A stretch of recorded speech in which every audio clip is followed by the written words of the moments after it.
सध्या शारदीय नवरात्र सुरू आहे आणि घरोघरी महिलांनी घटस्थापना आणि अखंड दिव्याची पूजा सुरू केली आहे।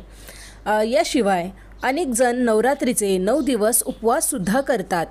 आज आपण याबद्दलची संपूर्ण माहिती जाणून घेणार आहे की घट विसर्जन कधी करायचं आहे, कसा करायचा, कोणी करायचा, घट कोणी उठवायचा आहे आणि उपवास नेमका कधी सोडायचा आहे, याबद्दलची संपूर्ण माहिती आज आपण जाणून घेणार आहोत। पण तत्पूर्वी जर तुम्ही माझ्या चॅनलवर नवीन असाल तर चॅनलला सबस्क्राइब करून बाजूला दिलेले बेल आयकॉन ऑलवर क्लिक करा। तसेच व्हिडिओ आवडला तर कमेंटमध्ये जय लक्ष्मी माता लिहायला विसरू नका। याशिवाय व्हिडिओला लाईक करा आणि सगळ्यांबरोबर शेअरसुद्धा करा। चला तर मग व्हिडिओला सुरुवात करूया। घटाची स्थापना केल्यानंतर 9 दिवस त्याची आराधना केली जाते, पूजा केली जाते। आपण घटाला रोज 1 माळ अर्पण करत असतो। 9 दिवस घटस्थापना केल्यानंतर 10व्या दिवशी दसरा साजरा केला जातो आणि या दिवशी दसऱ्याला घट विसर्जन सुद्धा केलं जातं। तर काही जणांकडे महानवमीला घट विसर्जन केलं जातं। आता जर कुळाचाराप्रमाणे बघायला गेलं तर 9वीला कोणी घट विसर्जन करतं तर कोणी दशमीला घट विसर्जन करत असतं। यावर्षी घट विसर्जनासाठी 23 ऑक्टोबर 2023 रोजी सकाळी 11 वाजल्यापासून ते दुपारी 2 वाजेपर्यंतचा शुभ मुहूर्त आहे।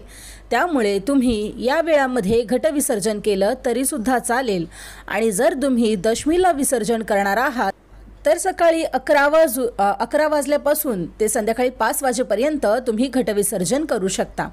याशिवाय घट विसर्जन झाल्यानंतर तुम्ही 23 तारखेला म्हणजे 23 ऑक्टोबरला किंवा 24 ऑक्टोबरला जर उपवास सोडणार असाल तर 12:30 ते 5 या दरम्यान तुम्ही उपवास सोडू शकता।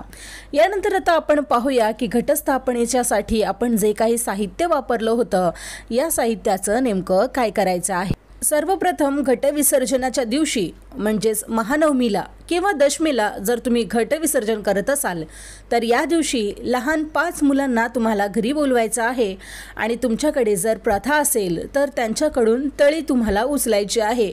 तळी उचलून तुमच्या सर्व ग्रामदेवताचं कुलदैवताचं नाव घेऊन 5 वेळा ही तळी उचलायची आहे। या तळीमध्ये तुम्हाला खाऊचं पान म्हणजेच नागिनीची 5 पानं ठेवायची आहेत, यावर कडाकणी ठेवायची आहे। सुख खोबऱ्याचा तुकडा ठेवला तरी सुद्धा चालेल।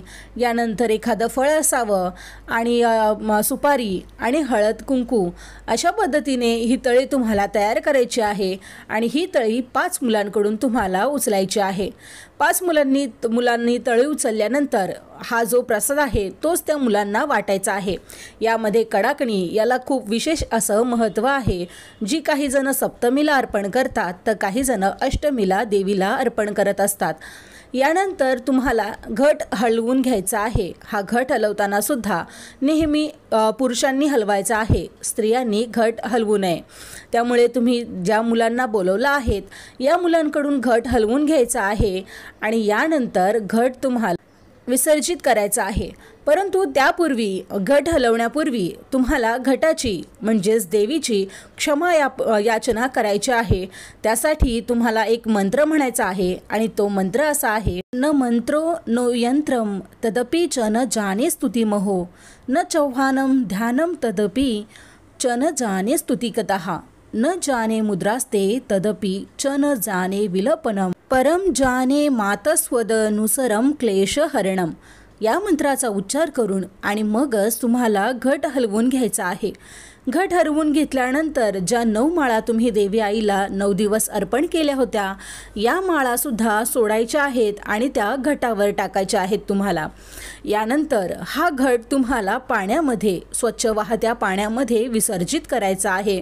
देवीचे टाक जे तुम्ही पाण्यावर ठेवले आहेत हे टाकसुद्धा तुम्हाला उचलून घ्यायचे आहेत आणि देवाला संपूर्णपणे अंघोळ घालून स्वच्छ पंचामृताने देवांना स्नान घालून मग पुन्हा आपल्या देव्हाऱ्यामध्ये स्थापन करून घ्यायचं आहे।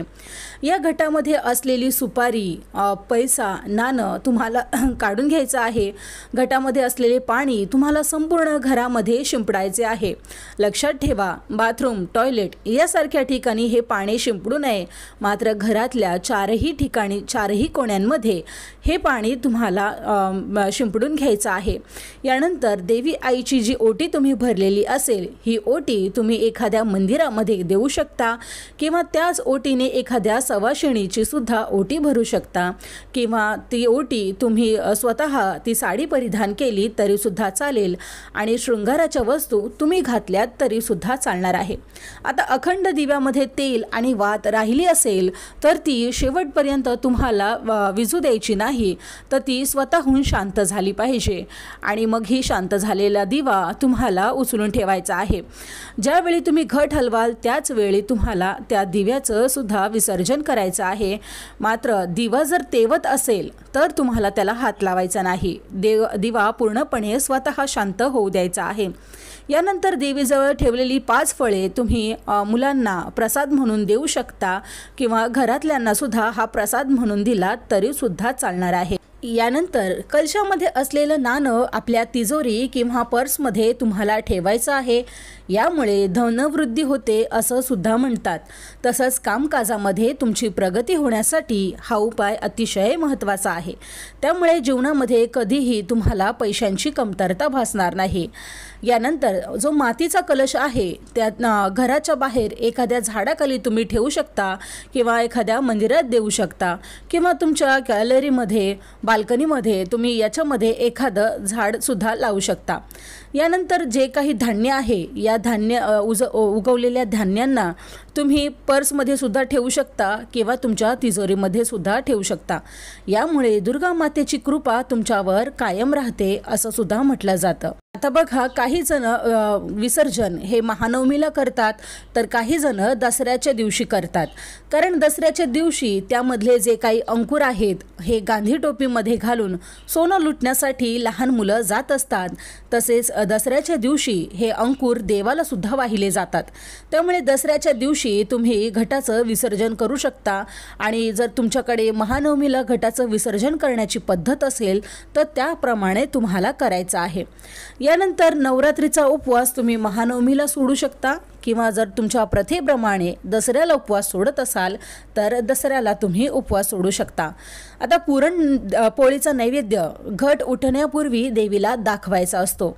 त्यामुळे जर तुम्ही महानवमीला उपवास सोडणार असाल तर त्या दिवशी तुम्हाला पुरणपोळीचा नैवेद्य दाखवून तळी वगैरे भरून झाल्यानंतर घट उठवायचा आहे। आणि जर तुम्ही दसऱ्याला उपवास सोडणार असाल तर त्या दिवशी तुम्हाला पुरणपोळीचा नैवेद्य दाखवून तळी उचलून मग त्या दिवशी तुम्हाला उपवास सोडायचा आहे। यानंतर महत्त्वाची गोष्ट म्हणजे घटाला बांधलेला जो कलावा असतो हे रक्षासूत्र अतिशय प्रभावी झालेलं असतं, कारण 9 दिवस देवी आईसमोर आपण दुर्गा सप्तशतीचा पाठ करतो, तिच्या मंत्रांचा जप करतो आणि या सर्वाचा प्रभाव या कलाव्यावर झालेला असतो। त्यामुळे हे रक्षा कवच तुम्ही तुमच्या हाताला बांधू शकता, तुमच्या घरातील मुलांच्या हातात सुद्धा बांधू शकता।